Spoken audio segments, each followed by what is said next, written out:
Tender জমা দেওয়াকে কেন্দ্র করে উত্তেজনা খানাকুলের পোল 1 নম্বর পঞ্চায়েত অফিসে। প্রধানের অপছন্দের ঠিকাদারদের টেন্ডার জমা না নেওয়ার অভিযোগ, আর তাকে ঘিরেই একদিকে প্রধান ও উপপ্রধানের মধ্যে চলে বাকবিতণ্ডা। অন্যদিকে দেখা যায় সুষ্ঠুভাবে টেন্ডার প্রক্রিয়ার দাবি নিয়ে উপপ্রধান পুলিশের পা ধরেন, যার জেরে ফের প্রকাশ্যে দেখা গেল তৃণমূলেরই প্রধান ও উপপ্রধানের মধ্যে কাজিয়া। বৃহস্পতিবার দিনভর এভাবেই উত্তেজনা ছড়িয়ে পড়ে পোল 1 নম্বর পঞ্চায়েত অফিসের ভেতর ও বাইরে।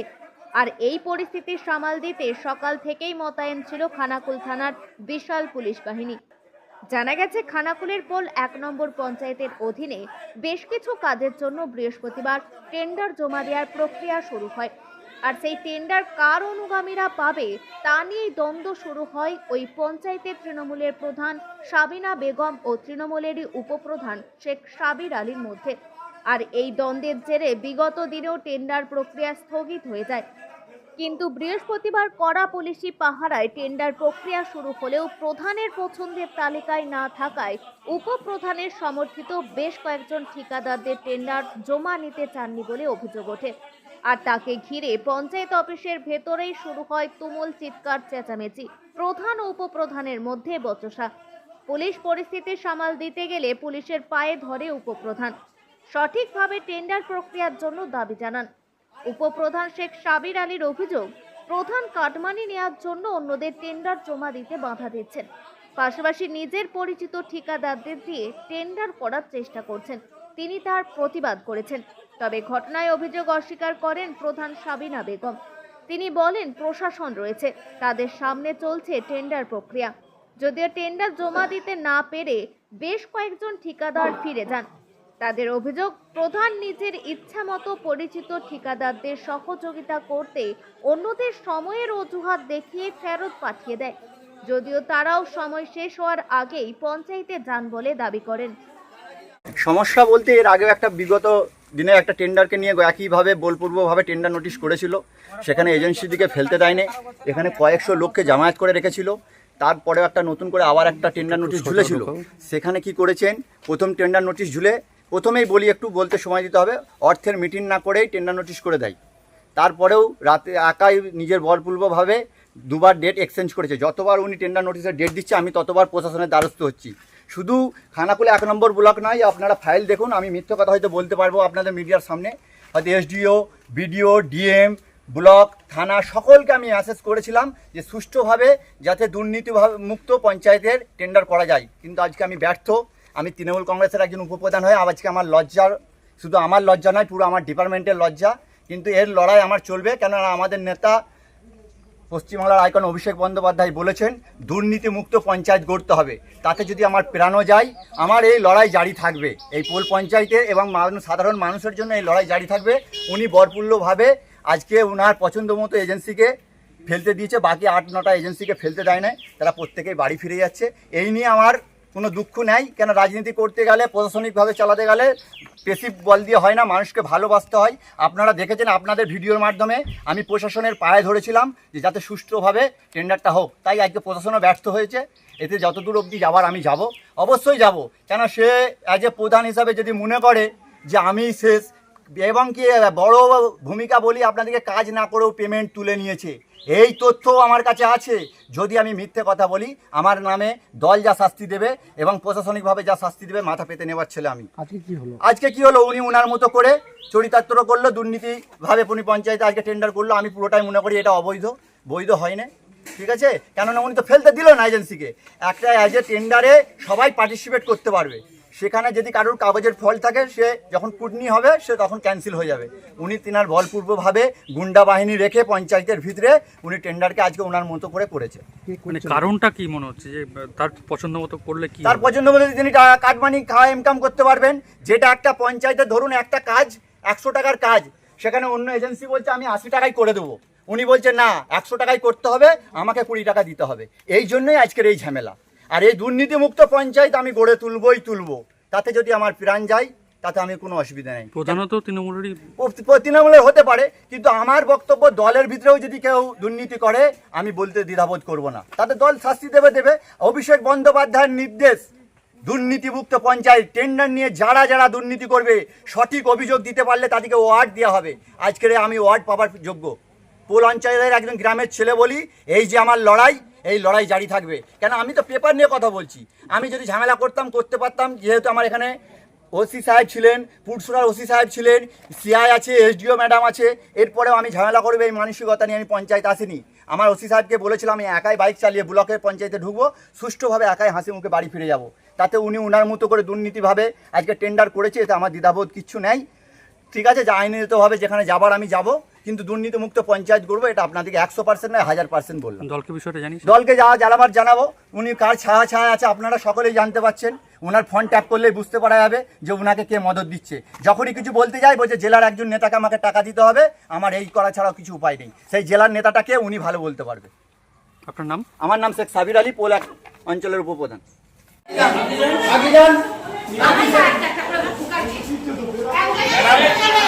আপনাকে বলিনি আসতে। চলুন বাইরে চলুন বাইরে চলুন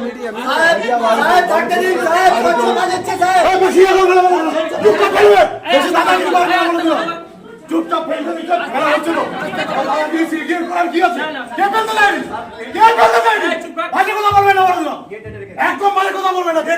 যে পঞ্চায়েতের সদস্য তারা অভিযোগ করছে এখানে যে টেন্ডার হচ্ছিল 22টা, সেই টেন্ডারে নাকি দুর্নীতি আপনি করছেন এবং মারবেন বলেছেন, এমন একটা অভিযোগ আপনার বিরুদ্ধে করা হচ্ছে, কি বলবেন?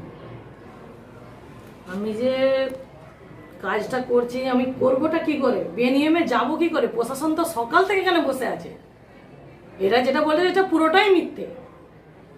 এটা কোনোদিনও সুষ্ঠুভাবেই হয়েছে। আমি যে টেন্ডারটা করেছি, কন্ট্রাক্টর অনেক ছিল, তারা আগে পিছিয়ে সবাই ভর্তি করেছে, সবাই ভরেছে, টেন্ডার সুস্থভাবেই হয়েছে।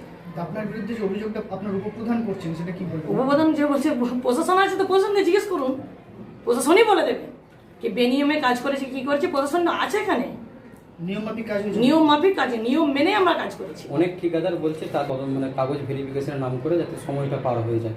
না, 7-8 জন ঠিকাদার ফিরে গেছে। ওইটা যারা বলছে ওদের হয়তো কোনো ঝামেলার ইচ্ছা ছিল, ঝামেলা করে, ঝামেলা করে যদি কিছু করতে পারি। মিডিয়া তো বারবার করে, এর আগেও করেছে, ওটার জন্য হয়তো এরকম করছে। ওটার নাম কি? সাবিনা খাতুন। ঠিক আছে। আপনি ভিডিও করতে ফালতু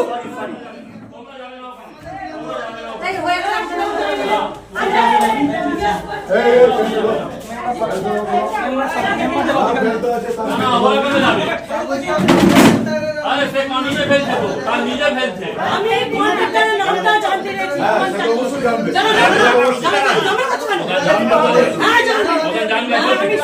আমি তো বলছি তোমাদের তো বলেছিলাম বলতে দেবে না, তাহলে কেন ঝামেলা করছো? কেউ ঝামেলা করে, কেন ঝামেলা করছো? কেউ ঝামেলা করে, কে ঝামেলা করেছে? চুপচাপ বলে ফালতু সিনক্রেট বানাবে না।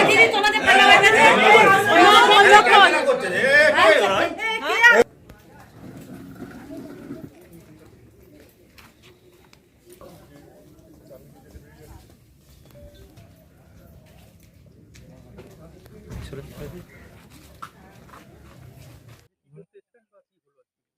আজকে আমাদের পোল পঞ্চায়েতে টেন্ডার ড্রপিং ছিল, যেটা hard copy dropping করাচ্ছিল।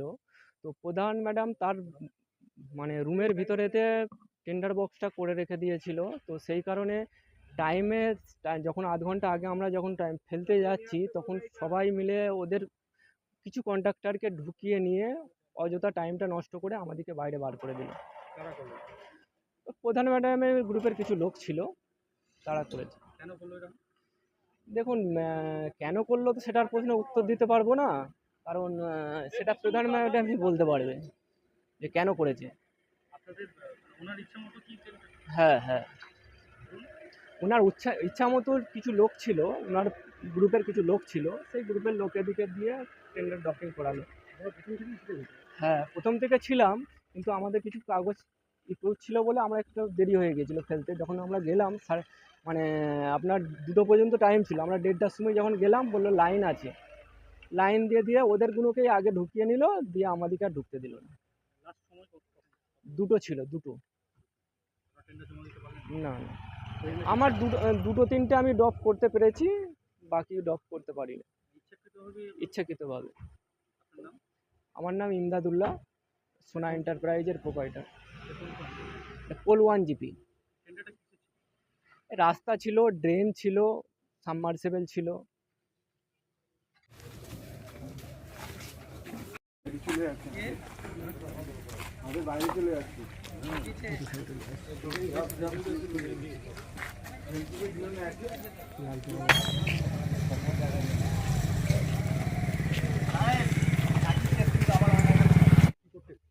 Tender dropping করতে এসেছিলাম, না হয়নি, আমাদেরকে ড্রপ করতে দিল না।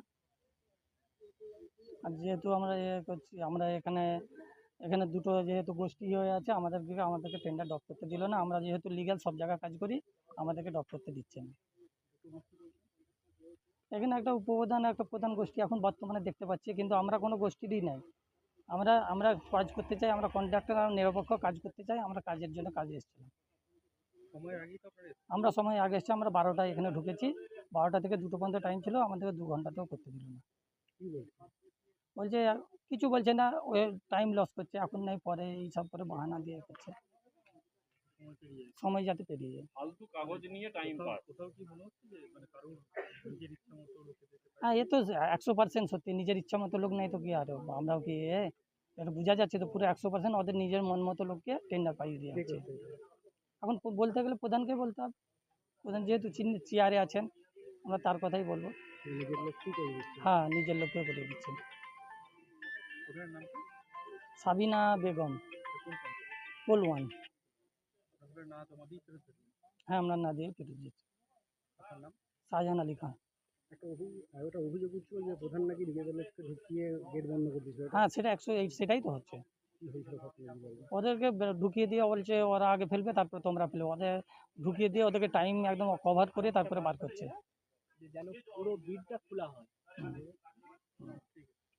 এখন আরামবাগেই রয়েছে প্রাণ আইভিএফ ফার্টিলিটি সেন্টার। নিঃসন্তান দম্পতিদের মুখে হাসি ফোটানোর বিশ্বস্ত প্রতিষ্ঠান প্রাণ আইভিএফ ফার্টিলিটি সেন্টার দক্ষিণবঙ্গের মধ্যে সর্ববৃহৎ এবং সর্বপ্রথম ART গভর্নমেন্ট রেজিস্টার প্রাপ্ত আইভিএফ সেন্টার এখন আরামবাগেই। অল্প খরচে আইভিএফ পরিষেবা, বন্ধ্যাত্ব চিকিৎসার এক অভিনব অধ্যায়। প্রাণ আইভিএফ ফার্টিলিটি সেন্টার একেবারে অল্প খরচে পুরুষ ও মহিলার বন্ধ্যাত্ব পরীক্ষা, বন্ধ্যাত্ব চিকিৎসা সবকিছুই হয় আমাদের প্রতিষ্ঠানে। সুচিকিৎসার মাধ্যমে মা ও বাবা ডাক শুনতে পারবেন নিঃসন্তান দম্পতিরা। তাহলে আর দেরি কেন? আজই যোগাযোগ করুন প্রাণ আইভিএফ ফার্টিলিটি সেন্টারে। ঠিকানা বসন্তপুর, আমতলা, 2 নম্বর রেলগেট, আরামবাগ, হুগলি। যোগাযোগ নম্বর 7865858781 অথবা যোগাযোগ করুন 7908098172 এই নম্বরে।